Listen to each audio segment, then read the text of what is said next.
We had one goal: to heal as much damage as humanly possible in a single game of Pokemon Pocket in just one turn. Here are the rules of this challenge. First of all, damage healed must be real damage. If I'm only missing 10 health, for example, and I heal 20 health, it only counts as 10 healing since you can't heal over 100%. Second, items like capes, which boost the Pokemon's maximum health bar, don't count as healing, because no damage was done to remove the health from the Pokemon that's being added. But of course, any damage after that will count. Third, the healing could happen in any legitimate game mode of Pokemon Pocket, though I will add that I plan to try this strategy in a public match once we were done, though more on this later in the video. For now, Toshibinya and I plan to hit the highest possible amount of healing in a controlled match between just the two of us.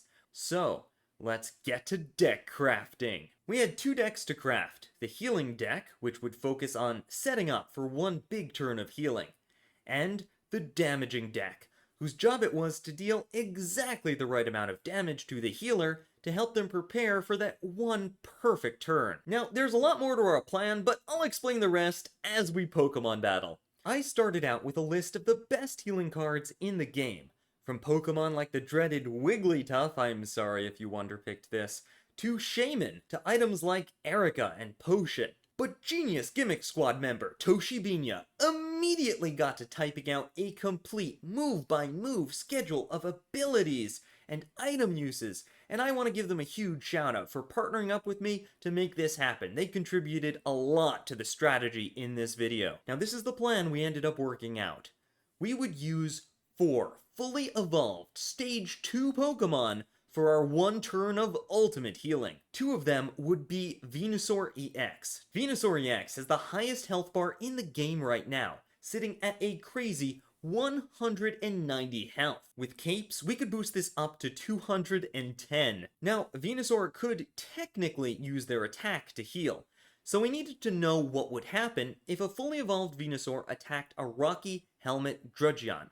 Would it take damage and then heal, or would it fail to heal and just take the damage? I did a bit of testing against Ivysaur bot's Petalittle, and as you can see, when the attacking Pokemon's health bar is full, no healing occurs. It just takes the damage. When it has damage on it, healing happens first, and then it takes damage. But this will not help us with our strategy, because we plan for both Venusaurs to be fully healed from 10 health all the way to 210 health within the turn, before needing to attack. How, you ask? Enter Dusknoir. Dusknoir's ability allows it to take on all of the damage from a single Pokemon, even if that damage exceeds Dusknoir's own health, causing it to get knocked out. Remember that get knocked out part, because that will be important later on. We started off with Toshi running a brilliant Pidgeot and Greninja deck for the attacking deck.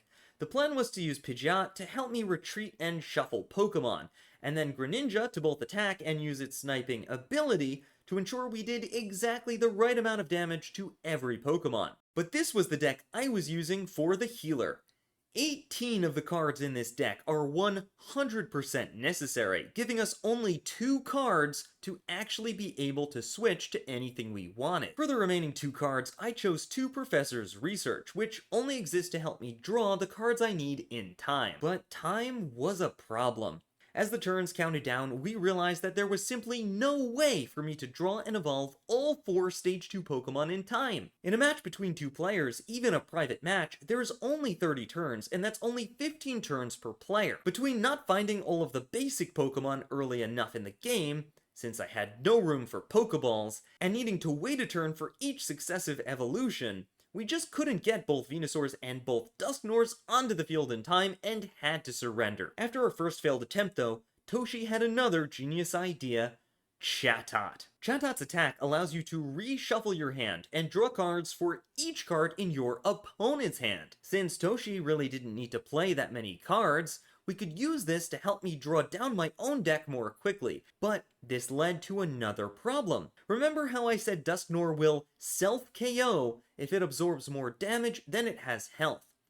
Well, let's say that Chatot is put onto the field, helps me draw cards, but then is knocked out. We have to knock it out to make room for our 4th Pokemon on the field. Then Toshi would have 1 prize point. Once Dusknoir's 1 and 2 self-destruct, Toshi would have 3 prize points and the game would end. This was a huge obstacle to our chatot strategy.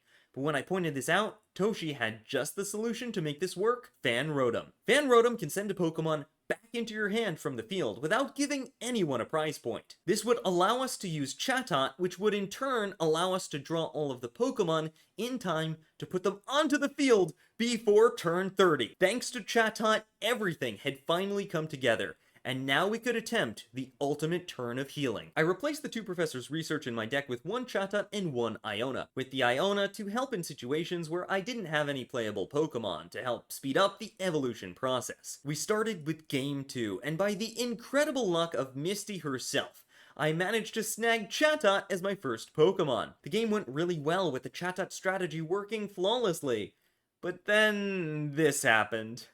Am I running out of time? No!